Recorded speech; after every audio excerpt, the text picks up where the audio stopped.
Sir చూసుకున్నట్లయితే 2024 elections అటుపక్క తెలంగాణలో మిశ్రమ ఫలితాలు వచ్చినాయి. ఇటుపక్క ఏపీ ప్రజలు ఒక ఆశతో ఎదురు చూస్తున్నారు ప్రభుత్వం మారిద్దేమని. ఈ ఎంతవరకు నిజ నిర్ధారణలు చూసుకుంటే ఒక పక్క ప్రభుత్వం లోటు బడ్జెట్లో ఉంది, ఇటుపక్క సంక్షేమ పథకాలు ఇవన్నీ పేరులతో ఏదైతే ఉందో రాష్ట్ర ఖజానా ఖాళీ అయిపోతుంది, అప్పులు పెరిగిపోతున్నాయి. ఇంకోటి ఏంటంటే ఈ ప్రభుత్వం చేసే ఈ చర్యలన్నీ కూడా ప్రజలు సహించలేకపోతున్నారు. ఇవన్నీ ఎలా ఉన్నాయి? ఈ నియోజకవర్గంలో మెజారిటీ ఎలా ఉంది? ఈ నియోజకవర్గంలో మటుకు తెలుగుదేశం మెజార్టీ వస్తుంది. మునుపు వచ్చింది, ఇప్పుడు వస్తుంది. కాకపోతే తన లబ్ధి కోసం అటు వెళ్ళాడు, అంతే జరిగింది. కానీ కాదనలా వాళ్ళు ఆశ్చర్యపూర్వకంగా మాకు కూడా గెలిచాడు, ఇక అటు వెళ్ళాడు కనుక ఏం చేయలేకపోయాడు. ఇంకా మంచి మనిషి వస్తాడని ఇక చూస్తున్నాం ఆ తెలుగుదేశం కోసమే, అంతేగా. ఇంకోటి చూసుకుంటే మొన్న ఈ మిచాంగ్ తుఫాన్ ఎఫెక్ట్ ఏదైతే ఉందో రైతుల పరంగా చాలా వరకు నష్టపోవడం జరిగింది. రెండోది ఇవన్నీ చూసుకుంటే ఏదో నామమాత్రం చర్యగానే ఇవి రైతు భరోసా కేంద్రాల్లో నమోదు చేసుకున్నారు తప్ప పంట మీదకి చూసిన దాఖలాలు ఎక్కడా లేవు.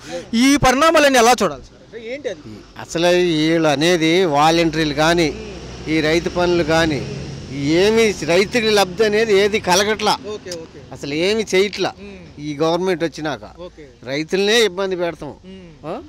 ఈ రైతులు చాలా బాధపడి ఈ వెనకటి కాలానికే చూసుకుంటున్నారు. ఇక కానీ ఈయనకి బటన్ నొక్కి ఈ సోమవారతనం చేస్తమే కానీ ఏమీ కనపడదు. సార్ ఒకవేళ ఉమ్మడి పొత్తు ఏదైతే ఉందో అది సక్సెస్ఫుల్గా జరుగుతుంది. రెండోది ఉమ్మడి మేనిఫెస్టోతో ముందుకు వస్తామని చెప్పారు లోకేష్ బాబు గారు కానివ్వండి, పవన్ కళ్యాణ్ గారు కానివ్వండి. మరి ఈ పొత్తు అనేది రాష్ట్ర స్థాయిలో సక్సెస్ఫుల్ అవుతుందంటారా? రెండోది మెజారిటీ వీళ్ళకే వస్తుందంట. అది పొత్తు అనేది కావాలని కలుపుకుంటాం కానీ మా నియోజకవర్గంలో ఈ పొత్తులకి లైన్ ఉండదు. అటు తూర్పుగోదావరి జిల్లాకి వెళ్ళి అటే కానీ ఆయన అనే పిచ్చి మధ్య లేదు, అంతే జరిగింది. సార్ చూసుకున్నట్లయితే ఈ నియోజకవర్గంలో ఇద్దరు హేమాహేమీలు ఉన్నారు. ఒక పక్క వల్లభనేని వంశీ గారు, ఒక పక్క యార్లగడ్డ గారు.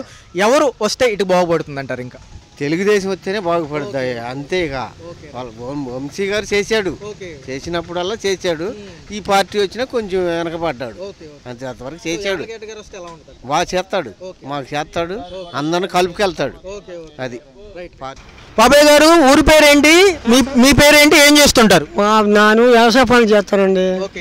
వ్యవసాయ పనులు చేస్తాను. 7 పంటల కాడ పర్లేదండి. పండుగ 40, 40, 45, 50 పండుగ ఒడ్డు సారవే పండుగ. కానీ మన వర్షం వచ్చి దెబ్బతుంది. పత్తి తోటలు కూడా కొంచెం దెబ్బతుంది, మిరప తోటలో దెబ్బతుంది, కొద్దిగా మినుము దెబ్బతుంది. ఉన్నాయి మరి పర్లా. బాబాయ్ గారు దీనికి ఏమన్నా సబ్సిడీ లభిస్తుందా? రెండోది ఇన్సూరెన్స్ ఏమన్నా చేయడం జరిగిందా? లేదా ప్రభుత్వం ఏమంటుంది దెబ్బతిన్న పంటకు పంట నష్టపరిహారం ఏమన్నా చెప్పడం జరిగింది? మన రాసుకున్నారండి, పంట నష్టపరిహారాలకి రాసుకున్నారు. మనకి ఏమి ఇంతవరకు రాలా. పడిపోయిన చేలకి, నీళ్ళున్న చేలకి రాశారు, పోయిన చేలకి రాశారు, కానీ ఇంతవరకు డబ్బులు ఏం పడలా. బాబాయ్ గారు చూసుకుంటే ఎకరాకు పెట్టుబడి ఎంత అవుతుంది? ఇలాంటి గాలి వానలు కానీ మన తుఫాన్ ఎఫెక్ట్ ఇక్కడ జరిగింది కృష్ణా జిల్లాలో, అందులో గన్నవరం నియోజకవర్గంలో సుమారు ఎంత పంట నష్టం జరిగి ఉండొచ్చు అంటారు? ఎకరానికంటే వచ్చి 15,000 దండకండి అనకూడదు. కానీ మనం మొక్క వేయటం కానీ, మొక్క పాతుకోవడం కానీ, మందులు వేయటం కానీ, మరి అటు సాగు చేయాలి కదండి. చేసిన కానీ 15,000 దాకా అవుతాయి అట్ట. అవన్నీ దండక రైతు. మరి ఈసారి చూసుకుంటే పెట్టుబడులు పెరిగినాయి, చాలా మందులకు రేట్లు పెరిగినాయి. మరి ఇవన్నీ చూసుకుంటే రైతుకు గిట్టుబాటు అయ్యే పరిస్థితి ఉందంటారు ఈ సంవత్సరం?